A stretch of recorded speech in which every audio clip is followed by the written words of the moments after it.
Alors bonjour à toutes et tous, je suis Gwenaël Cinquin, le dirigeant de l'ODEL et créateur du Campus Club Formation, qui est un programme de formation et d'accompagnement dans les domaines des activités physiques et mentales au service du développement personnel et professionnel. Le Campus Club sponsorise le podcast Les Athlètes de l'entreprise qui nous réunit aujourd'hui. Et donc, je vous invite à vous abonner à la newsletter du podcast pour recevoir tous les nouveaux invités qui jalonnent ces semaines et, euh, et aussi à noter le podcast sur toutes les plateformes. Et aujourd'hui, j'ai le grand plaisir d'accueillir Valérie Fignon dans le podcast Les Athlètes de l'entreprise. Valérie qui est directrice de la communication de l'agence d'événementiel et de marketing sportif Keneo. Bonjour Valérie et merci de ta présence au podcast aujourd'hui. Bonjour Gwenaël. Tu es en forme pour ce podcast? Oh, écoute, oui, je ne fais pas l'exercice tous les jours, mais ça me fait plaisir de le faire pour toi et pour le sport. Ah bah super. Merci encore de ta présence. Alors, juste quelques mots de ta bio. Nous, on se connaît déjà depuis quelques années.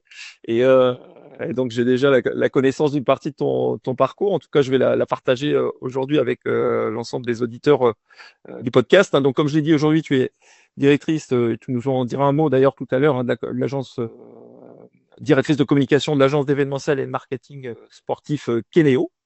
Et tu as précédemment fondé et dirigé l'association Athlètes et Partenaires. J'y reviendrai aussi, j'ai quelques questions à te poser sur le sujet, que tu avais créé en 2016 avec le secrétariat d'État au sport pour fédérer les entreprises du pacte de performance et valoriser leur engagement en faveur des sportifs de haut niveau. Pour cette, et d'ailleurs, je félicite, je ne savais pas ça, tu vois, j'ai appris ça dans ta bio, mais pour cette initiative d'intérêt général, tu as été distingué de l'Ordre national du mérite en 2020, une année célèbre qui a arrêté tout d'ailleurs dans le sport pour le coup.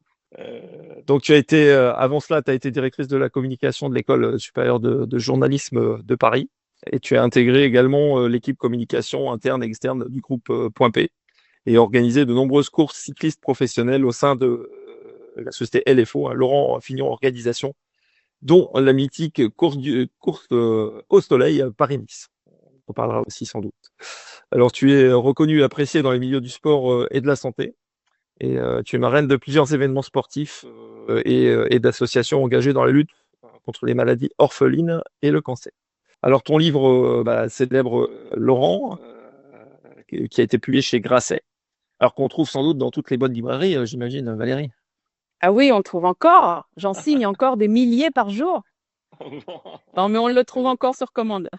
Ok, super. Donc, il retrace mal le combat de ton mari, le cycliste Laurent Fignon, face à la maladie. Et donc, le livre a eu beaucoup de succès. C'est pour ça qu'il a inspiré un téléfilm qui s'appelle La dernière échappée, qui a été diffusé sur France Télévisions, pour lequel tu as été consultante. Et dernièrement, tu as participé au documentaire de la RTBF intitulé 8 secondes, retraçant le Tour de France mythique, évidemment, entre Laurent Fignon et Greg LeMond. Pour ceux qui s'intéressent au cyclisme, évidemment que ça fait partie des choses incroyables, voilà, d'une carrière de sportif de haut niveau comme l'était Laurent, bien sûr. Alors, juste pour commencer, donc j'ai expliqué que tu avais la direction de la communication chez Keneo. Tu peux nous en dire un petit mot dans ton rôle aujourd'hui chez Keneo et tes activités? D'accord. Donc, Keneo, c'est une agence de marketing et événementiel sportif. On a 5 business units. On fait de l'événementiel sur les grands événements. On fait du conseil aux collectivités, du conseil aux marques. On a une BU brand expérience où on accompagne les marques dans leur stratégie de communication. On a une branche servicing où on brande tous les stades. Quand vous allez voir un match de l'équipe de France, c'est nous qui décorons le stade, les LED, l'entrée des joueurs, enfin tout un tas de choses comme ça pour mettre en valeur les événements sportifs. Alors mon rôle, je m'occupe de la communication interne, externe pour l'agence.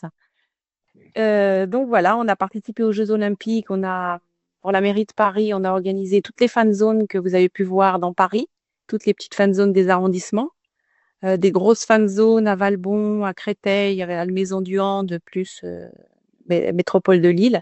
Et puis là, on répond évidemment après les Jeux Olympiques qui ont été intenses, on répond à plein d'appels d'offres pour essayer de trouver un petit peu de business. On s'est étalé en Afrique aussi pour les Jeux de la jeunesse à Dakar en 2026. Super. Donc voilà, on a plein de contrats qui débarquent et plein de contrats sympas à venir. Eh ben super. Donc as-tu appelé Edgar Gros-Piron pour les JO de 2000, je sais plus quelle année, là, les prochains JO d'hiver. Alors, pas les prochains, mais ceux d'après. Alors pas encore, Edgar, je l'ai connu il y a très longtemps. J'avais travaillé pour une agence dans les Alpes pour un gars qui s'appelait Jean-Louis Sevez. Il a organisé les Femmes en Or et Edgar venait à cet événement. Donc je l'ai connu il y a longtemps, mais là je n'ai plus son numéro de téléphone à Edgar, mais on va le retrouver vite. Ouais, ouais. C'est vrai qu'on voudrait se positionner pour les Jeux d'Alpes 2030, bien sûr. Ouais, super, avec Keno. Bon, bah, merci hein, pour cette présentation. Merci encore de participer. Donc, alors c'est vrai qu'on se connaît depuis longtemps et je sais que le sport a été un fil rouge dans ta carrière. On le voit au travers hein, de la bio que j'ai présentée tout à l'heure. Alors, pourquoi? Hein, la première question que j'ai envie de te parler, pourquoi le sport est resté ce fil rouge pour toi? C'est vrai qu'il a toujours été plus ou moins là. J'ai commencé petite avec de la gymnastique, du judo, de l'escrime, de la danse. J'ai un peu tout essayé, mais j'avais pas l'âme d'une sportive de haut niveau, donc je faisais ça. J'essayais d'arrêter, je recommençais. Et puis après, j'ai eu une grande pause dans le sport. Et puis j'ai une amie Karine Lima, pour ne pas la citer, qui m'a attirée à faire des raids sportifs. Et depuis, j'ai jamais arrêté. Donc bon, évidemment, je gagne pas le raid, hein. En général. C'est plutôt au milieu de peloton, comme on va dire. Mais ça a toujours été là. C'est une pratique physique, mais aussi c'est un état d'esprit, le sport. Et puis c'est un univers qui m'a appris à me construire, ça m'a donné une structure et ça m'a donné du travail puisque j'ai enchaîné directement avec Laurent sur l'organisation des courses cyclistes. J'ai travaillé aussi pour le Grand Prix de France de Formule 1 à Nevers, pour Roland-Garros, pour voilà tout un tas d'événements sportifs auxquels j'apportais ma petite patte. Et puis ensuite, ça a structuré ma vie. Ouais. Et donc, comme tu le dis, donc tu pratiques le raid et puis beaucoup de sports que tu as fait quand tu étais jeune. Donc le raid, tu Mhm. cours, tu nages, enfin, je sais pas, tu fais plein de choses. Sans doute, tu fais du vélo, tu.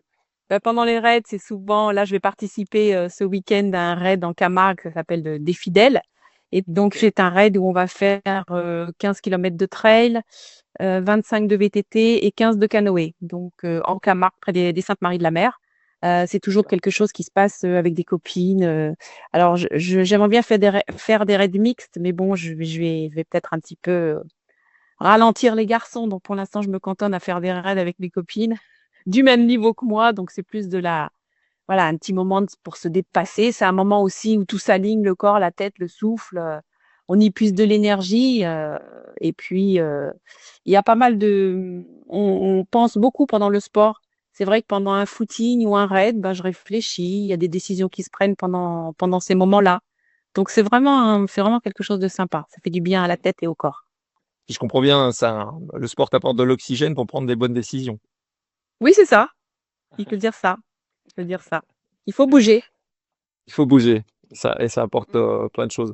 Est-ce que au-delà de ton physique, de décision, est-ce qu'il y a d'autres choses que ça t'apporte au quotidien? Ouais, ça m'apporte des amitiés. Il y a eu vraiment des belles rencontres lors de ces raids, des filles que je vois depuis 15 ans, 20 ans maintenant. Et on est une famille. Donc ça apporte des choses en plus. Ça apporte un réseau, ça apporte parce que les femmes viennent de tous les univers, hein. Il y a des chefs d'entreprise, il y a des sportives, il y a enfin des sportifs de métier ou des pompiers, voilà, il y a plein de filles qui viennent de tous les niveaux et c'est vrai il y a beaucoup d'entraide entre les raideuses.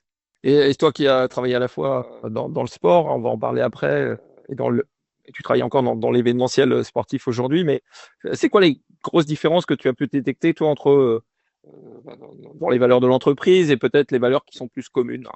Les valeurs communes, c'est l'engagement, sans hésiter, l'engagement. Dans le sport, on apprend que rien ne se fait à moitié. Donc, on se fixe des objectifs, on s'ajuste et surtout, on comprend que la réussite est collective. Donc, dans l'entreprise, c'est pareil, c'est logique. Celle du collectif engagé, ça fait souvent la différence. Donc, Ok. c'est ce qui se rapproche le plus du sport. Du sport. Est-ce que tu as une réussite, soit dans le sport ou dans l'entreprise, qui te vient à l'esprit comme ça, si tu regardes dans le rétroviseur de toute ta carrière en disant, bah tiens, ça a été vraiment une belle réussite et pourquoi? C'est difficile parce qu'il y a eu plein de choses qui ont été des réussites. Je ne sais pas quel exemple prendre. C'est qu'il y en a beaucoup en réussite. C'est pour ça, comme tu dis. Ouais, il y en a beaucoup. Il y a des réussites qui ont été des échecs. Par la suite, je pense à Paris-Nice, par exemple, l'organisation de la course. On l'organisait avec Laurent et puis malheureusement, on a été rattrapé par les grosses histoires de dopage en 98. Et on était vraiment lancé pour faire un beau Paris-Nice, pour l'organiser vraiment bien, le faire grandir. Et puis après, le dopage est tombé là-dessus. Tous les partenaires sont partis et puis ASO a récupéré la course. Donc ça a été une grosse réussite, puis un échec. Un échec, mais alors, est-ce que ça fait grandir aussi, je pense. On dit toujours, on grandit dans les échecs, même si c'est Ouais, ça fait grandir, mais bon, quand je vois partir la course tous les ans, ça me fait encore un peu mal au cœur, j'y pense. Et pourtant, c'est loin, hein. On l'a organisé 99 et 2000. Donc c'est très loin tout ça. Mais j'ai toujours un petit pincement au cœur quand je vois cette course en disant, punaise, ça aurait été tellement bien de la garder pendant des années. Mais bon, c'est comme ça. Après, j'ai fait d'autres choses. Par exemple, les Jeux Olympiques, là, cet été, ça a été une belle réussite. Ça, c'est bien sûr sûr. que avec Kenéo, on s'est régalé. Bon, on n'a pas organisé euh, de compétition en tant que telle. On a Mhm. vraiment travaillé sur tout ce qu'il y avait autour. Et les fan zones, ça a été une super réussite. Mhm. Donc, c'est valorisant. C'est valorisant de savoir Mhm. que les gens ont passé des bons moments dans nos lieux. Et voilà, ça fait toujours plaisir. De toute façon, l'événementiel fait plaisir en général. C'est pour redonner du bonheur aux gens. Et donner du bonheur aux gens et à soi-même quand on est l'organisateur, Oui, à cette fois-ci soi-même, pour le truc, quoi. quand on reçoit les félicitations, ça fait plaisir. C'est clair. Donc, alors, tu as eu la chance de vivre, voilà, t'es l'épouse de Laurent Fignon, un ancien cycliste de haut niveau, et puis qui a œuvré ensuite dans l'événementiel, hein, autour de l'entreprise LFO. Euh, et quelle valeur avait-il bien réussi à intégrer dans ce domaine d'activité? Quelle valeur, lui, en tant qu'ancien cycliste, il avait réussi à garder aussi dans son entreprise à l'époque? Ben, il était populaire, Laurent, et c'est vrai qu'après sa carrière, il a eu envie d'embarquer les gens à travers le sport et le cyclisme. Ça, c'est vrai que ça a été son moteur. Et puis, disait, je ne sais faire que du vélo finalement, donc on va voir ce qu'on peut faire. Donc, il a organisé des courses amateurs avant de faire des Mhm. courses pro. Donc, il a embarqué les gens. Il avait le sens de l'exigence et du détail, évidemment. Il était très, Mhm. très exigeant avec lui-même et avec les autres. Et pour lui, organiser un événement, c'était comme préparer une étape du tour. Il fallait que ce soit précis, fluide, marquant. Donc il a travaillé comme ça toute sa vie. Et rien n'était jamais fait à moitié. Lui non plus, c'était bien carré. D'ailleurs, on avait organisé pour Point P, là où on s'est rencontrés, hein, Gwen, Ouais, ouais. le challenge sportif. Et ça, c'est vrai que des gens de Point P m'en parlent toujours des années après. On avait organisé un gros challenge sportif interrégional avec plein de disciplines. Et c'est resté, c'est marquant, c'est il avait de bonnes idées. Mhm. Ah, c'était une excellente idée. Alors, c'est vrai, quand je parle du sport et de l'entreprise, je cite cet exemple-là, hein, que les entreprises peuvent Ouais. organiser des choses on va dire sur le thème du sport avec la participation des gens. D'ailleurs, il y avait aussi quelques épreuves aussi un peu connexes au sport, hein, qui venaient se greffer à ça à l'époque. Et c'est vrai que les fois à l'époque avec Laurent et toi, toute l'équipe, évidemment, vous aviez préparé ça aux petits oignons parce que la réussite aussi, le sport a cette image un peu dorée, on va dire. Et puis finalement, ça marche parce que c'est très bien préparé. C'est quand même Ah oui, oui. un des points Ouais. clés. C'est ce que tu dis de Laurent, évidemment que j'ai eu la chance de croiser aussi à l'époque. Alors tu as été aussi dans une association, tu l'as évoqué tout à l'heure, hein, qui s'appelle Athlètes et Partenaires. Et donc quelle est la genèse et voilà la vocation de cette association? C'était des d'Acosta, les athlètes de haut niveau donnent tout pendant des années. Et puis, leur avenir pro était souvent mis de côté. Ils gagnaient pas suffisamment d'argent pour vivre parce que même si on est athlète de haut niveau, il faut payer son loyer, il faut passer du bon temps, il faut manger, voilà.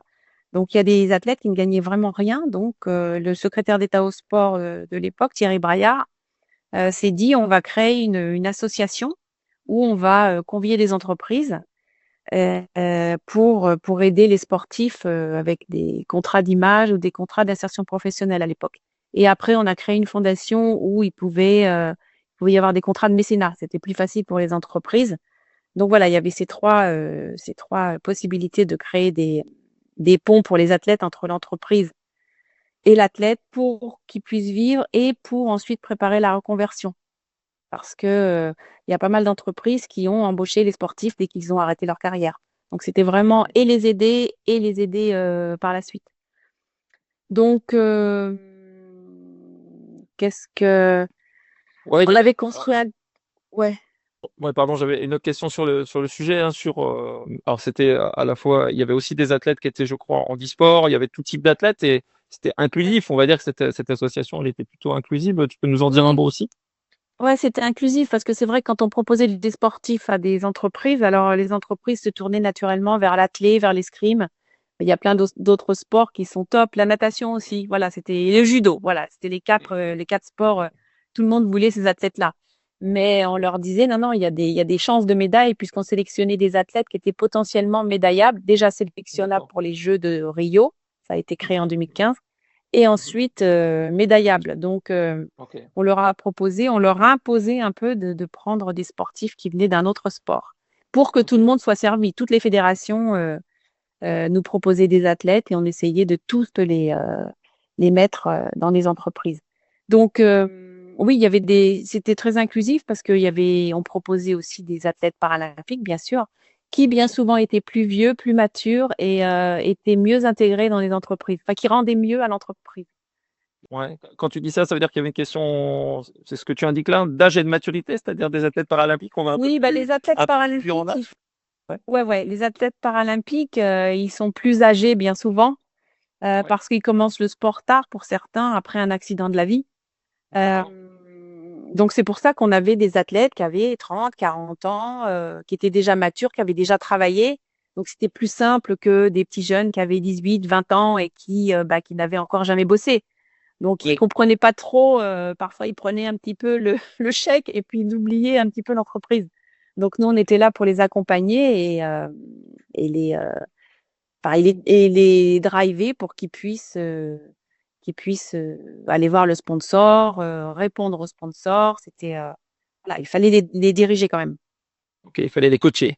En résumé, il fallait les coacher Il dans le fallait les domaine de coacher un petit peu. l'entreprise, pas forcément dans le domaine du sport, parce qu'ils avaient évidemment Oui, oui, bah là, ils avaient leur tout ce coach qu'il fallait. habituel, voilà, ils avaient tout ce qu'il fallait. Mais au niveau de l'entreprise, il y avait encore un petit peu de boulot pour certains, hein. Il y en a pour qui c'était naturel et tout se passait très bien. Ouais, ok. Naturellement. Tu as idée d'ailleurs du nombre d'athlètes que vous avez accompagnés? C'est 10, c'est 20, c'est 100 durant toutes les années de l'association? Alors, la première année pour les Jeux de Rio, ça devait être 195, quelque chose comme ça. Et là maintenant, ils en sont, je sais pas, avec la fondation qui a pris le relais. Moi, j'ai quitté il y a 4 ans maintenant. Je sais pas où en sont les chiffres pour regarder la fondation du sport français, mais je sais pas, ils ont dépassé les 1000 athlètes, hein. Ah ouais, c'est super. Ah oui, il y a eu beaucoup d'athlètes qui sont passés par le dispositif. C'est énorme. Si je comprends bien, c'est ces 1000 athlètes, on va dire, qui ont été aussi rapprochés. Alors, bon, il y a la dimension, j'imagine, financière de l'aide que ça apporte financièrement à une carrière de sportif, mais ça rapproche aussi les sportifs du monde de l'entreprise Ah oui, oui, oui, dans tout ce à que. fait. Ouais. Oui, parce qu'il y a eu des grosses et des petites entreprises d'ailleurs qui ont pris des athlètes et il y en a qui sont toujours là. Non, non, c'est d'ailleurs le groupe Saint-Gobain là dans lequel nous étions, Wen, je reviens, on leur a créé avec Kenéo d'ailleurs une team d'athlètes pour les Jeux Olympiques là cette année. D'accord. Et Ah, ok. il y a plein d'entreprises qui continuent de les aider. On avait un peu peur que certaines les lâchent après les Jeux, qui a été le cas, hein, bien sûr. Mhm. Et d'autres continuent parce qu'ils y croient. Et puis, il n'y a pas que les Jeux Olympiques, hein, il y a les championnats du monde derrière. Il y aura d'autres Jeux Olympiques. Donc, les entreprises qui sont à l'international aussi gardent les athlètes parce qu'il y a plein de D'accord. choses à faire en com pour les Jeux. C'est toute une éducation à faire aussi aux entreprises françaises Ah oui, d'adapter oui, aussi. bien sûr. Voilà. Bien sûr, parce que les entreprises, parfois, elles ne savent pas quoi faire de l'athlète parce qu'elles n'osent pas le déranger. Il y a des disciplines où ils sont souvent partis à l'étranger pour s'entraîner. Ou, par exemple, les nageurs qui s'entraînent 3 fois par jour, c'est difficile de les faire travailler en entreprise. Oui. Donc, bah, il faut éduquer et l'entreprise pour pas qu'elle ait peur de déranger le sportif et le champion. Et puis, il faut éduquer l'athlète aussi à rendre un peu à l'entreprise ce qu'elle lui a donné. Très bien. Eh ben, bravo en tout cas pour cette belle initiative, voilà, dans laquelle tu as œuvré pendant plusieurs années. Et voilà, quand tu parles de 1000 sportifs, c'est des chiffres quand même qui sont Plus, là, il impressionnants. faut regarder. Ouais, Là, il faut regarder les chiffres de la fondation. J'aurais dû le regarder avant d'ailleurs. bah, j'invite tous ceux qui vont nous écouter à aller jeter un œil et c'est ce que je ferai Ouais. quand Et on à va aider écouter le les athlètes. podcast. On va aller regarder ça et regarder les athlètes surtout, ouais, bien sûr. Ouais. Alors, on a parlé d'inclusion avec le domaine du handicap, par exemple. Un point, si on parle un peu d'équilibre homme-femme, et toi qui es une femme, hein, tu es la première femme d'ailleurs qui m'honore de ta présence dans les podcasts, donc je suis très fier. Je suis ravie. Et alors, dans les formations qu'on fait dans le cadre de Campus Club formation, on utilise parfois un jeu avec un quiz. Et un des quiz, et la question que je pose, c'est fréquemment dans les 5 sports collectifs pour le coup. Là, on n'est pas sur le cyclisme, on va parler du cyclisme après, mais sur les 5 sports collectifs en France, hein, basket, hand, volley, football, rugby. euh, c'est quoi le taux de féminisation, hein? C'est un taux que j'ai été chercher, il n'existait pas, et moi, dans mes activités, c'est un taux que j'ai été chercher. Et en fait, c'est 14%, hein, le chiffre. Ça veut dire Ouais. que sur les entre 4 et 5 millions, alors selon les années, mais voilà, on va dire 5 millions, c'est un petit peu moins, mais de licenciés dans les 5 grands sports collectifs, malheureusement, il y a 14% de filles, quoi, de femmes, hein. Mm. Donc, et je me suis dit, je vais interroger Valérie Fignon, donc je vais aller regarder dans le domaine du cyclisme. Et j'avais une Ouais. idée que le taux dans le cyclisme était supérieur à ça, et j'ai été surpris de voir que non. Et finalement, dans le cyclisme, c'est 12% de femmes. C'est quoi ta vision des choses sur ces taux-là qui sont faibles finalement? Ah, c'est un vrai déséquilibre, c'est vrai, par un manque d'exposition et de moyens, je pense. Et parfois de crédibilité accordée aux femmes dans les disciplines. Parce que il y a encore des vieilles, il y a encore des personnes qui disent que les femmes sont pas forcément jolies sur un vélo. Hein. Avait de certains anciens cyclismes, dont le mien, qui avait changé Assez d'avis célèbre. après. Il y a un passage assez célèbre avec Camille Mais Odo. voilà, ça leur faisait bizarre de voir une femme sur un vélo, que c'était trop dur pour elle et tout ça. Et puis bon, maintenant ils ont changé d'avis. Mais il y a encore du boulot. Moi, je le voyais dans l'association. On avait réussi à placer dans les entreprises, il y avait la parité après, les hommes et les femmes. Mais c'est vrai qu'au début, les entreprises se jetaient plus sur, sur sélectionner un homme, les athlètes masculins, qu'une femme. Donc, puis après, ils ont vu qu'elle performait et que le sport féminin, c'est génial. Donc, ça bouge, ça bouge, ça bouge, ça change. Comment tu, Lentement, mais ça change. comment tu arrivais toi justement quand tu étais dans l'association Athlètes et Partenaires, hein, tu étais la responsable de l'asso. Comment tu arrivais justement à convaincre, voilà, ou à engager les sponsors ou partenaires justement à prendre des femmes? Comment tu as réussi à ce virage-là? Parce que tu dis que vous étiez arrivé finalement à la parité. Bah, on leur disait que, on leur montrait les performances des filles. Ok, Que parfois, elles ok. étaient déjà championnes du monde, championnes d'Europe. Elles étaient dans le ranking hyper bien placées. Donc, on leur prouvait, on les forçait parfois. Mais Forcer alors, la quand main. elles voulaient en prendre plusieurs, des athlètes, on disait, OK, tu prends 2 hommes, mais tu prends 2 femmes. Et Ok, tu présentes 2 Paralympiques. Voilà, ok. on était dans la négo parfois. Mais ça Ouais. se faisait quand même, ça se faisait naturellement. C'est parce qu'ils n'avaient pas le réflexe. Pas dire qu'ils disaient non, non, je veux pas d'hommes, je veux pas de femmes, je veux pas de femmes plutôt. Pas du tout. C'était, mais ils n'avaient pas le premier réflexe d'engager une femme. Ok. Après, c'était à nous de les convaincre et puis on y arrivait, hein. Et quel était le feedback après, alors que ce soit, voilà, d'avoir, quand tu dis que vous arriviez quasiment à mettre des quotas, alors même si c'est avec, on comprend bien, ça se faisait de manière un peu naturelle, mais euh, quel était l'apport justement de ces femmes en entreprise quand elles étaient accompagnées dans le cadre d'athlètes et partenaires? Elles étaient bien les filles parce que c'est vrai que parfois elles avaient aussi petit peu plus de maturité que certains garçons et elles avaient vite compris que c'était important de choyer le partenaire qui les aidait parce qu'il y avait l'après. Oui, ah oui. Donc, là où certains étaient encore dans leur sport, elles avaient bien compris que c'était nécessaire. Donc, puis les femmes sont beaucoup plus bavardes parfois. Donc, la relation, elle se faisait assez facilement avec les entreprises. Alors, évidemment, il y avait des femmes qui ne jouaient pas le jeu et ça, elles n'étaient pas gardées longtemps. D'ailleurs, elles se punissaient elles-mêmes parce que les entreprises ne renouvelaient pas le contrat. Voilà. Oui. Mais globalement, ça se passait bien, ça se passait naturellement.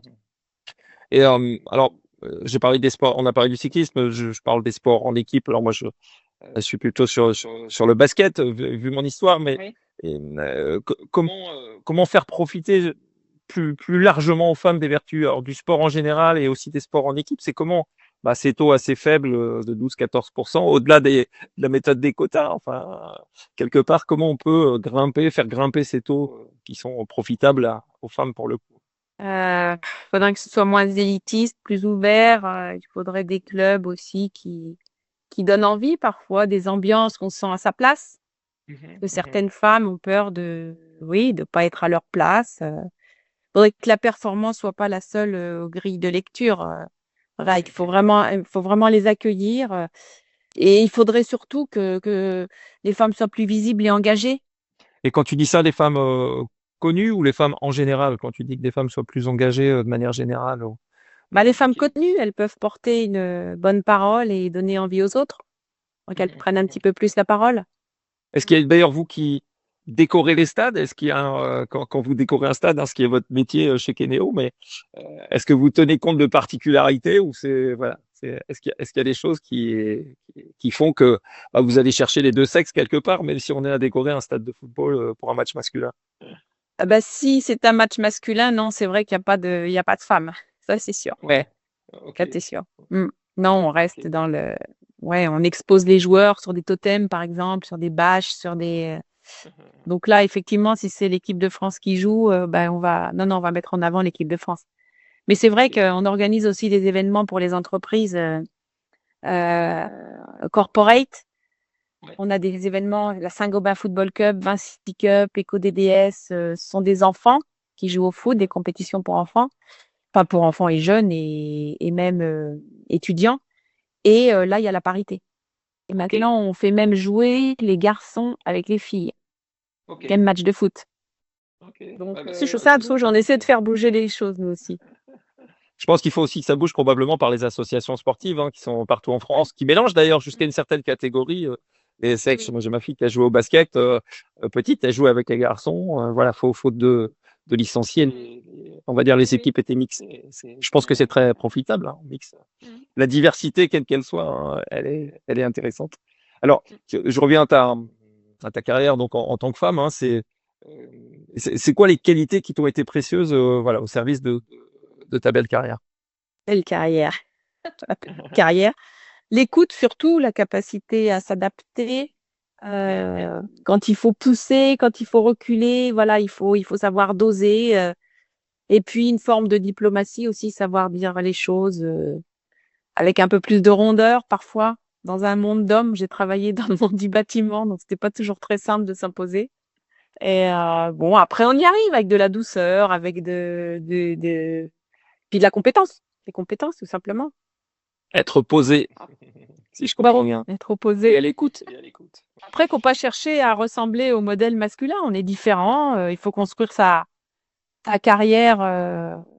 Voilà, il faut pas essayer de leur ressembler. On a tout à fait notre place. Ouais, votre place et votre identité et la tienne pour le coup.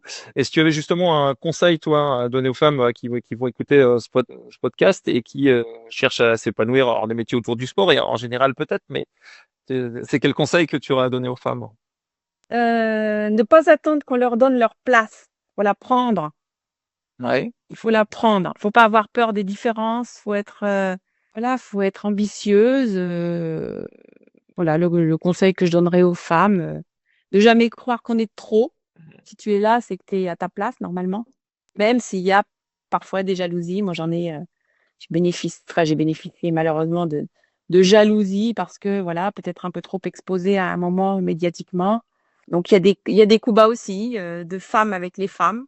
Où ouais, ouais, ouais, j'ai payé de ce truc-là et c'est pas très agréable. Donc il faut s'imposer. Il faut tracer sa route. Et comment tu t'en es alors j'imagine en plus quand on est exposé étant voilà la femme d'un champion cycliste ou ex-champion cycliste, comment tu es ressorti de ça? C'est-à-dire effectivement des gens qui te mettent un peu des pots de banane ou des choses trappes, comme on dit, voilà, pas très sympa. Comment toi tu es arrivé voilà à t'en sortir, à prendre du recul par rapport à ça? Alors c'est pas toujours facile, hein. c'est vrai que les coups bas parce qu'on est la femme d'eux, bah, faut toujours être encore plus légitime parce que, on se dit: «Bah, si elle est arrivée là, c'est parce que c'est la femme de Laurent Fignon». Non, pas forcément, c'est aussi parce que je suis Valérie. OK, mon nom, ouvre la porte, ça c'est sûr, hein, mais après j'ai le nom, OK, mais la personne derrière s'efface et puis, bah, j'ai réussi à m'en sortir en m'en fichant un peu. Après, j'ai pris ça avec humour en disant: «Bon, bah, cause toujours, sois pas jalouse, c'est pas grave» et puis j'ai quand même fait un petit burn-out. J'ai quand même fait un petit burn-out finalement parce que ça Ouais, atteint ça personnel. beaucoup et voilà, ça atteint personnellement. Alors pour réussir à s'en foutre, mon mari y arrivait très bien. Tout ce qu'on disait sur lui de mauvais, il dit: «Mais j'en ai rien à faire, c'est pas grave». Alors moi, non pas que je veuille être aimée par tout le monde, hein, parce qu'il y en a qui m'aiment pas, que j'aime pas, normal, hein.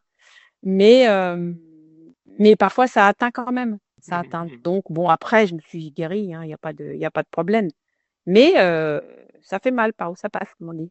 Et comment d'ailleurs, si tu as vécu un burn-out, qu'est-ce qui t'a aidé justement à sortir par le haut, on va dire, hein? Moi, j'ai un ami qui est en burn-out. Ouais, on a tous autour de nous, malheureusement, des gens qui sont passés Mmh. par cette phase. Qu'est-ce qui t'a aidé, toi, à repartir de ton pied? Et beh, mine de rien, le confinement, le covid m'a aidée parce que là j'ai fait une pause, très longue parce que moi je travaillais, bon, avec l'association, on faisait beaucoup d'événementiels, beaucoup de rassemblements donc finalement là, il y a eu un coup d'arrêt total. Et ça m'a fait du bien de me recentrer, sur moi, de plus être exposée, de voilà. Pas bien de faire pause aussi parce que je sortais, beaucoup. Tous les soirs, on avait quelque chose. Donc au bout d'un moment, on est fatigué, hein, quand on rentre chez soi à 1 heure du matin, qu'on se lève le lendemain, qu'on repart bosser, qu'on enchaîne tout, qu'on blinde l'agenda. Après, j'avais blindé l'agenda aussi pour, guérir ma période de deuil. Donc finalement, pendant 10 ans, je me suis vraiment donnée à fond. Et puis d'un seul coup, ben, mon corps a dit stop, donc je me suis, fait les ligaments croisés du genou, donc ça m'a fait un petit arrêt.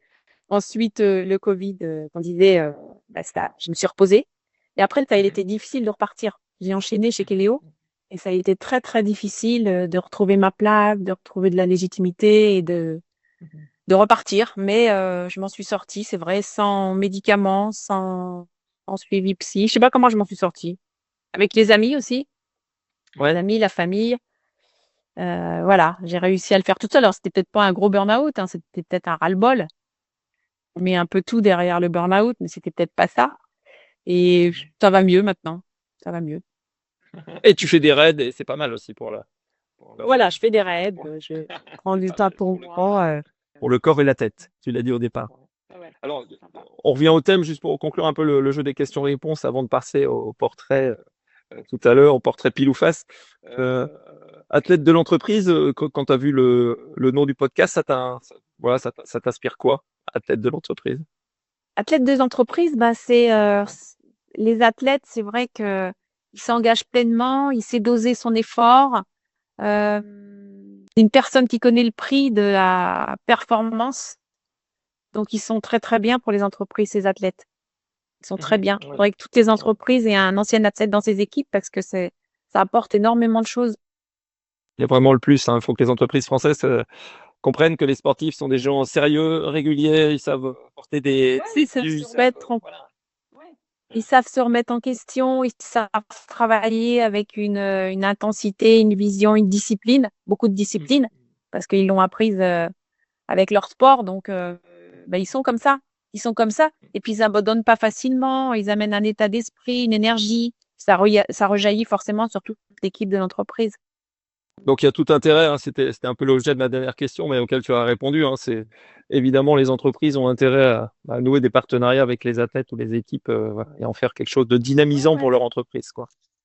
Bien sûr, et puis c'est toujours honorable pour une boîte parce que ben il est adulé, les gens aiment lui parler, aiment le toucher, voilà, c'est bien d'avoir un sportif de haut niveau. Même moi, si je les côtoie, voilà, ils sont comme mes amis, je les vois moins comme les grands champions, mais c'est vrai qu'il y a des moments, si je prends du recul, je me dis ah ouais, c'est quand même un grand champion celui-là ou une grande championne. Prendre du recul tout en étant passionné, c'est un peu l'équilibre, la petite lumière dont tu parles aussi, qui est Ouais, chouette, qui est chouette. ouais, ouais. Ok. Alors juste pour terminer, il y a quelques questions dites pile ou face, ou ben, tu vas me dire sur les deux mots que je vais te citer, ce qui te paraît ce qui est plus proche de toi. Alors j'ai déjà un peu idée sur certaines questions de ta réponse, mais voilà, et on va attaquer par le cyclisme pour le coup. Alors Tour de France ou Paris-Nice? Ah, bah, Tour de France quand même. Mais malgré ton affection pour le Paris-Nice historique. Tour de France, ouais. Ok. Alors il y a deux coureurs qui ont couru à l'époque de Laurent, Greg LeMond ou Bernard Hinault. Bernard Hinault, Tu restes française là pour le coup. reste française, ouais. Même si j'aime bien Greg LeMond malgré tout. Alors talent ou entraînement, voilà, Laurent avait du talent, il s'est beaucoup entraîné sans doute, mais s'il fallait choisir au travers de ce que tu as vu, au travers de Laurent et de tous les sportifs que tu as croisés, talent ou Talent. entraînement? Talent? Talent. Ouais, ouais, ouais. Parce que Pourquoi l'entraînement, talent? voilà, parce que talent, tout le monde ne l'a pas. Ouais, ok. Alors juste un autre thème, activité cérébrale ou physique? Les deux quand même. Les deux quand même. Les T'as deux. ton joker, hein, t'as droit à un joker, hein. Ah, j'ai un Alors, joker. Bon, bah, je le mets sur celui-là, sur cette question-là. ok. Allez, une avant-dernière question. Apprendre ou enseigner? Apprendre. Apprendre. Et la toute dernière, alors celle-là, je la pose à tous les invités parce qu'elle m'est chère. C'est peach ou banane pour te ressourcer pendant les courses? Banane. Banane. Tu restes, Soulignement la banane. Ouais. t'as raison. Il faut avoir Donc, petit une je sais banane dans pas. sa poche. J'en ai en rando. On prend en rando des bananes. Bon, donc, c'est le conseil que tu donnes à tous les sportifs alors et à toutes les sportives Voilà. d'avoir une banane C'est sous ça. la main. Bon bah Valérie, je vais te remercier hein, voilà pour ce moment passé ensemble, c'est super sympa. Alors c'est vrai que bah, quand je t'ai sollicité, t'as dit OK tout de suite pour être la première femme à être interviewée bah, pour les Je podcasts. suis ravie. Donc Ben, c'est vraiment sympa d'avoir pris un moment là ce matin pour moi, pour le Campus Club et puis aussi pour tous ceux qui vont avoir la chance d'écouter le podcast. Je te remercie beaucoup. Et puis, bah, j'invite tous ceux qui vont écouter le podcast, bah, surtout à s'abonner à la newsletter qui leur permet d'avoir vraiment, qui vous permet, pardon, d'avoir vraiment tous les invités en exclusivité. Et puis, vous pouvez aussi, bah, bien sûr, aussi, si l'épisode vous a plu, les futurs épisodes aussi, bah, le noter hein, sur vos plateformes préférées, Apple Podcast, Spotify, etc. pour le podcast. Donc, bah, Valérie, je te dis à bientôt. Je te remercie encore beaucoup d'avoir participé à ce podcast et on se retrouve bientôt. merci beaucoup, Gonaïs. C'était très, très sympa de replonger dans ma vie d'avant. Allez, je te Super remercie. pour moi aussi. À Allez, ciao. bientôt. Salut. Merci, au revoir. Ciao. Au revoir.